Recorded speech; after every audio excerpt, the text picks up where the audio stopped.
होगा। तो कॉम्प्लिकेशन क्या हुआ, सबसे पहले कॉर्नियल अल्सरेशन हुआ, अल्सरेशन परफोरेशन में कन्वर्ट हुआ और परफोरेशन हील हो। Your Med Tutor. It makes your MBBS easy. Hello everyone, this is your math tutor और मैं लेकर के आ गया हूं हमारे ऑप्थेल्मोलॉजी सीरीज के अगले टॉपिक जिसका नाम है ऑप्थेल्मिया नियोनेटोरम। 5 मार्क्स का ये क्वेश्चन नॉर्मली देखने के लिए मिलता है, जिसमें 2 मार्क्स में भी इसमें क्वेश्चन देखने के लिए मिल सकते हैं। इसे काफ़ी अच्छे वे में कलर्ड नोट्स के साथ और शॉर्ट नोट्स की तरह इसे समझेंगे, जिसे हम introduction, etiology, clinical features, complications, prophylaxis और ट्रीटमेंट के पॉइंट्स में समझना है। तो सबसे पहले स्टार्ट करते हैं इंट्रोडक्शन।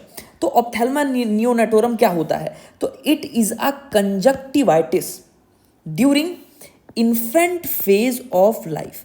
तो लाइफ के इन्फेंट फेज पे जब कंजक्टिवाइटिस होता है उस कंडीशन को हम कहते हैं ऑप्थेल्मिया नियोनेटोरम। अब इन्फेंट फेज हम किसे कहते हैं? इन्फेंट फेज का मतलब होता है फर्स्ट मंथ आफ्टर बर्थ। तो पैदा होने के पहले महीने के बाद जो इन्फेंट फेज होता है उसमें अगर बच्चे को कंजक्टिवाइटिस हुई तो उस कंडीशन को ऑप्थेल्मिया नियोनेटोरम कहेंगे। ठीक है, कंजक्टिवाइटिस क्या होती है? It is a bilateral inflammation of conjunctiva. तो कंजक्टाइवा का बायलैटरल इन्फ्लामेशन कंजक्टिवाइटिस होती है, जो कि इन्फेंट फेज में अगर हो गई तो उसे हम ऑप्थेल्मिया नियोनेटोरम कहेंगे। ठीक है, उसके बाद अब हम समझते हैं ईटियोलॉजी। तो ईटियोलॉजी में सबसे पहले हम देखेंगे sources and mode of infection, कि कौन से मोड और सोर्सेस के थ्रू ये इन्फेक्शन होता है। तो 3 वेज होते हैं ऑप्थेल्मिया नियोनेटोरम के, बिफोर बर्थ, ड्यूरिंग बर्थ और आफ्टर बर्थ। तो आइए समझते हैं कि बिफोर बर्थ, ड्यूरिंग बर्थ और आफ्टर बर्थ किस सोर्सेस से और किस मोड के थ्रू ये इन्फेक्शन होता है। तो before birth, infected liquor amnii in mothers with ruptured membrane. जिन मदर्स में, जिन प्रेग्नेंट मदर्स में रप्चर्ड मेम्ब्रेन हो जाती है उनमें लिक्वर एमनाई इन्फेक्टेड हो जाता है, तो बिफोर बर्थ ऑप्थेल्मिया नियोनेटोरम के चांसेस बढ़ जाते हैं। बर्थ के टाइम पे अगर इन्फेक्टेड बर्थ कैनाल है तो भी इसके चांसेस कई बढ़ जाते हैं। और बर्थ के बाद जब फर्स्ट बाथ अगर अनहाइजीनिक कंडीशन में न्यूबॉर्न को दी गई तो भी ऑप्थेल्मिया नियोनेटोरम हो सकता है। तो कौन कौन से 3 वेज हो गए सोर्स ऑफ इन्फेक्शन के? बिफोर बर्थ क्या होगा कि मदर्स विथ रप्चर्ड मेम्ब्रेन में लिक्वर एमनाई इन्फेक्टेड होगा। ड्यूरिंग बर्थ क्या हो सकता है? इन्फेक्टेड बर्थ कैनाल हो सकती है। और आफ्टर बर्थ में फर्स्ट बाथ अनहाइजीनिक बात अगर दी गई तो ये इन्फेक्शन हो सकता है। पॉजिटिव एजेंट्स कौन कौन से हो सकते हैं ऑप्थेल्मिया नियोनेटोरम के? तो सबसे पहले अपन बात करते हैं केमिकल नियोनेटल कंजक्टिवाइटिस। तो chemical neonatal conjunctivitis povidone, iodine या फिर एंटीबायोटिक्स की वजह से हो सकता है। तो केमिकल नियोनेटल कंजक्टिवाइटिस किसकी वजह से हुआ? पोविडीन, आयोडीन और एंटीबायोटिक्स की वजह से। गोनोकोकल इन्फेक्शन की वजह से हो सकता है। अदर बैक्टीरियल इन्फेक्शंस हो सकते हैं जैसे कि स्टेफिलोकोकस ऑरियस और हीमोफिलस। ठीक है, और नियोनेटल इंक्लूजन कंजक्टिवाइटिस हो सकता है, जो कि किसकी वजह से होता है? क्लैमाइडिया ट्रैकोमैटिस की वजह से होता है। तो 4 कौन कौन से पॉजिटिव एजेंट्स पढ़े? केमिकल नियोनेटल कंजक्टिवाइटिस जो कि पोविडीन, आयोडीन और एंटीबायोटिक्स की वजह से हुआ। गोनोकोकल इन्फेक्शन की वजह से हुआ। अदर बैक्टीरियल इन्फेक्शंस में कौन कौन से हो गए? स्टेफिलोकोकस ओरियस और हीमोफिलस की वजह से होगा। और नियोनेटल इंक्लूजन कंजक्टिवाइटिस हमारा किसकी वजह से होता है? क्लैमाइडिया ट्रैकोमैटिस की वजह से होगा। ठीक है, अब इसके बाद हम बात करते हैं क्लिनिकल फीचर्स की। तो क्या क्लिनिकल फीचर्स मिलेंगे? तो पेन और टेंडरनेस देखने के लिए मिल सकती है। पेन और tenderness in the eye ball देखने के लिए मिलेगी न्यूबॉर्न के। कंजक्टाइवल डिस्चार्जेस देखने के लिए मिल सकते हैं। तो अगर गोनोकोकल इन्फेक्शन है तो गोनोकोकल इन्फेक्शन के केस में पुरुलेंट डिस्चार्ज देखने के लिए मिलेगा। वहीं अगर अदर बैक्टीरियल इन्फेक्शन है तो उस केस में म्यूकॉइड या फिर म्यूकोपुरुलेंट डिस्चार्जेस देखने के लिए मिल सकते हैं। तो क्या क्या क्लिनिकल फीचर्स हुए? सबसे पहला pain and tenderness in eye ball. दूसरा डिस्चार्ज, कंजक्टाइवल डिस्चार्ज देखने के लिए मिलेगा। गोनोकोकल के केस में पुरुलेंट और अदर बैक्टीरियल के केस में म्यूकॉइड और म्यूकोपुरुलेंट। ठीक है, गोनोकोकल के केस में पुरुलेंट। तो ये 2 क्लिनिकल फीचर्स हुए। तीसरा क्लिनिकल फीचर क्या हो सकता है? तीसरा क्लिनिकल फीचर होगा जो लिड्स होंगी, लिड्स स्वॉलन होंगी और जो कंजक्टाइवा है, कंजक्टाइवा में हाइपरेमिया और कीमोसिस देखने के लिए मिलेगा। तो 4 कौन कौन से क्लिनिकल फीचर हुए, मुझे रिवाइज कराइए। सबसे पहला pain and tenderness in the eye ball, दूसरा कंजक्टाइवल डिस्चार्ज देखने के लिए मिलेगा, गोनोकोकल के केस में पुरुलेंट और अदर बैक्टीरियल में म्यूकॉइड और म्यूकोपुरुलेंट। लिड्स हमें कैसी मिलेंगी, स्वोलन मिलेंगी। कंजक्टाइवा कैसी मिलेगी, हाइपरएमिया एंड कीमोसिस देखने के लिए मिल सकती है। ये बात हो गई हमारे क्लिनिकल फीचर्स की। तो हमने इंट्रोडक्शन देख लिया। ईटोलॉजी में हमने 3 वेज देख लिए source and mode of infection के, before birth, during birth and after birth. Before birth में infected liquor amnii in mothers with ruptured membrane, during birth infected birth canal और बर्थ आफ्टर बर्थ में first birth of newborn. Positive agents में हमने 4 देख लिए। Chemical neonatal conjunctivitis जो कि povidone, iodine या फिर एंटीबायोटिक्स की वजह से होता है, गोनोकोकल इन्फेक्शन की वजह से हो सकता है। अदर बैक्टीरियल इन्फेक्शंस में स्टेफिलोकोकस ऑरियस और हीमोफिलस की वजह से हो सकता है। चौथा लास्ट पॉजिटिव एजेंट होता है नियोनेटल इंक्लूजल कंजक्टिवाइटिस जो कि क्लैमाइडिया ट्रैकोमैटिस की वजह से हो सकता है।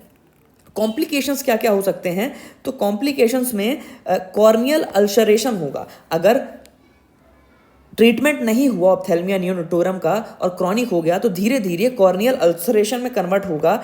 अल्सरेशन फर्दर परफोरेशन में कन्वर्ट होगा और परफोरेशन बाद में हील होने के बाद कॉर्नियल ओपेसिफिकेशन कॉज कराएगा या फिर स्टेफाइलो फॉर्मेशन होगा। तो कॉम्प्लिकेशन क्या हुआ, सबसे पहले कॉर्नियल अल्सरेशन हुआ, अल्सरेशन परफोरेशन में कन्वर्ट हुआ और परफोरेशन हील होने के बाद कॉर्नियल ओपेसिफिकेशन या फिर स्टेफाइलोमा फॉर्मेशन कराया।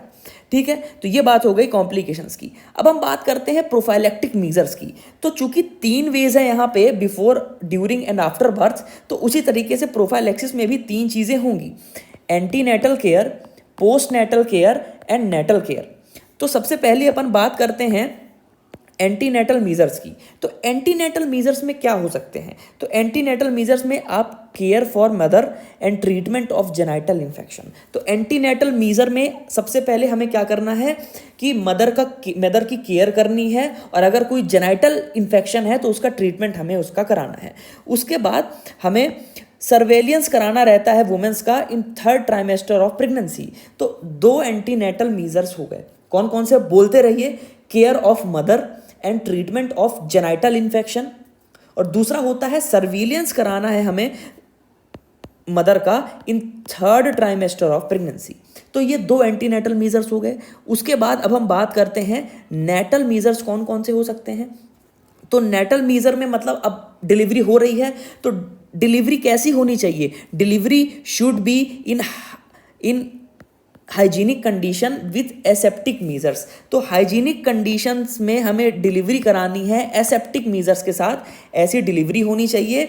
और उसके साथ साथ क्लोज्ड लिड्स ऑफ न्यूबॉर्न, जो न्यूबॉर्न की जो लिड्स होती हैं क्लोज रहती हैं तो उन्हें हमें क्लीन करके ड्राई करना होता है। ठीक है, इसकी वजह से ताकि हमें इन्फेक्शन ना हो न्यूबॉर्न को। तो नेटल मीजर्स में कौन कौन से हो गए 2 नेटल मीजर्स, डिलीवरी हो रही है तो डिलीवरी हाइजीनिक और एसेप्टिक मीजर्स में होनी चाहिए। और जब बच्चा पैदा हो गया है तो जो क्लोज लिड्स हैं बच्चे की उसको क्लीन और ड्राई करना है हमें। तो ये 2 नेटल मीजर्स हो गए। उसके बाद अब हम बात करें पोस्ट नेटल मीजर्स की।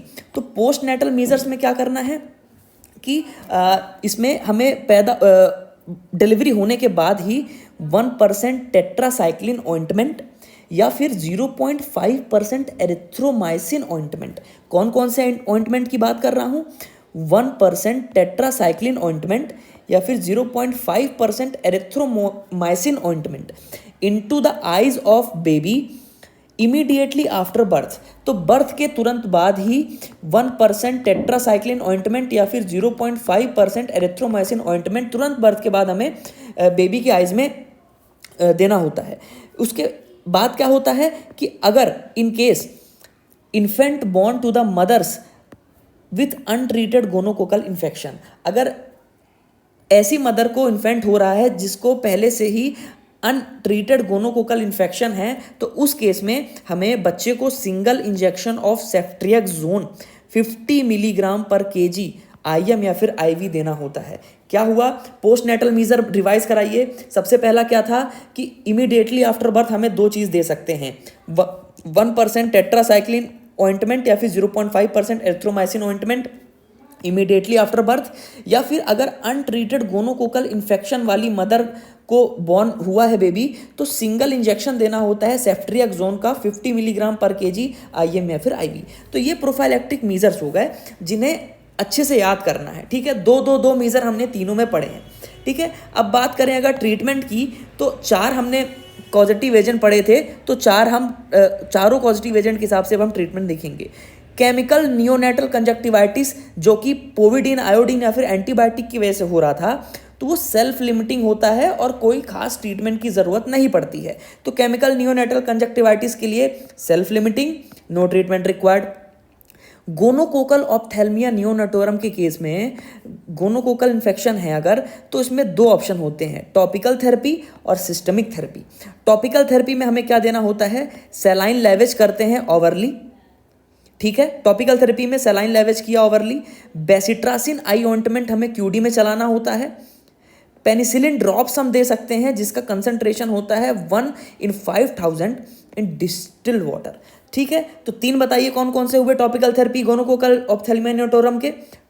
सैलाइन लेवेज करेंगे ओवरली, बेसिट्रासिन आई ऑइंटमेंट चलाते हैं QD में, पेनिसिलिन ड्रॉप्स हम देते हैं 1/5000 इन डिस्टिल्ड वाटर।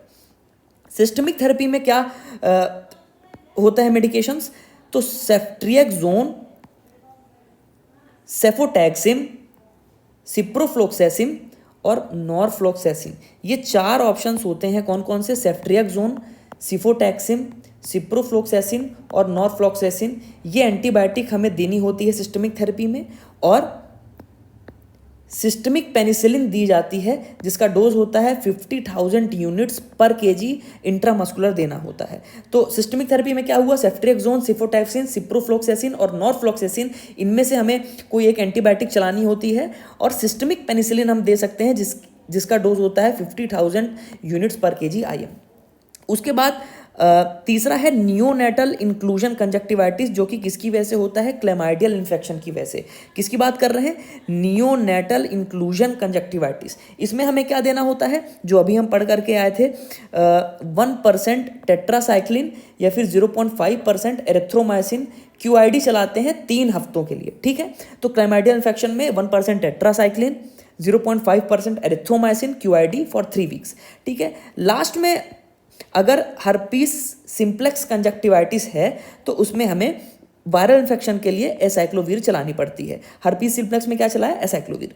तो इसके नोट्स आपको मेरे टेलीग्राम चैनल पे मिल जाएंगे। थैंक